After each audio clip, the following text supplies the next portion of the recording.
milieu de l'été, la nature atteint son développement maximum. La matière vivante est abondante sous toutes ses formes. Et tous les animaux, quel que soit leur régime alimentaire, trouvent de quoi se nourrir sans aucune difficulté.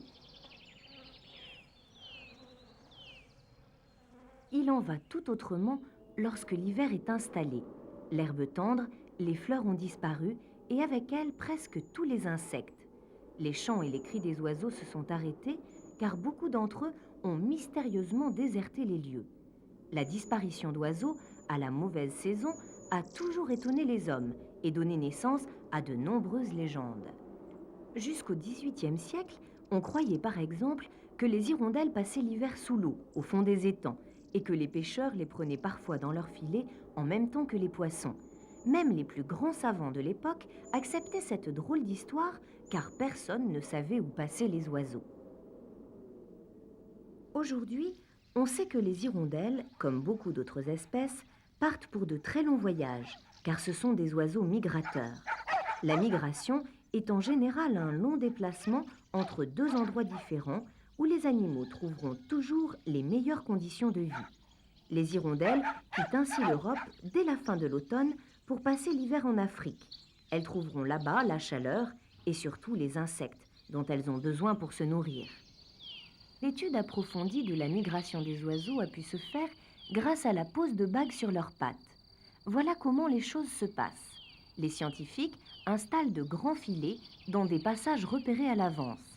Ces filets sont faits de fils extrêmement fins, si bien qu'une fois tendus, ils sont pratiquement invisibles pour nous comme pour les oiseaux qui viennent s'y prendre.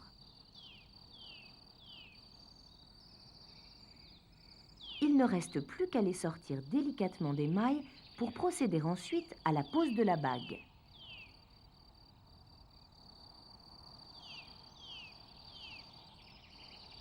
Les bagues sont de petits cylindres ouverts en aluminium très léger. Il en existe de différentes tailles, adaptées bien sûr à la grosseur de l'espèce capturée.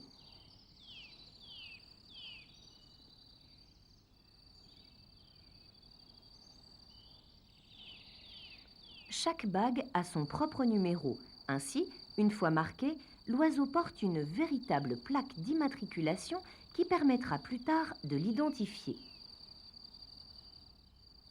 Après la pose de la bague, il est nécessaire de faire différentes observations sur le poids, les mensurations, l'âge, le sexe ou l'état sanitaire de l'oiseau. Tous ces renseignements sont notés sur une fiche avec bien entendu le lieu exact, la date et l'heure de la capture. Après cela seulement, l'animal retrouve la liberté et peut continuer son voyage. 1 ou 2% des oiseaux marqués sont repris plus tard, morts ou vivants. Leurs bagues permettent de constituer de nouvelles fiches, appelées fiches de reprise, où sont reportés le lieu du premier bagage et celui de l'endroit où a été retrouvé l'oiseau.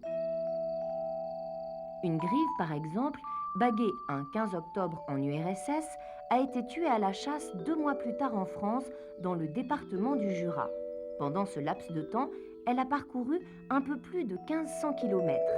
Il est probable qu'elle fuyait les grands froids qui règnent dans l'est de l'Europe en hiver. Voilà un autre grand voyage effectué par un oiseau des marais. Parti de l'est de la France, il fut retrouvé quelques mois après en Angola, au sud de l'Afrique, soit une promenade de plus de 6000 kilomètres.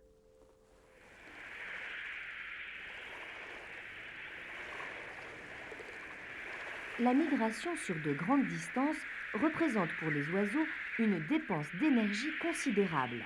Ils doivent donc s'arrêter de temps en temps pour se reposer et surtout se nourrir afin de reconstituer les réserves nécessaires à la poursuite du vol.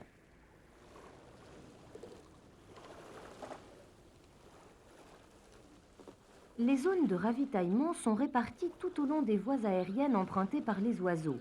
Leurs itinéraires tiennent compte également des obstacles naturels, comme les montagnes ou les mers, qui sont souvent contournés.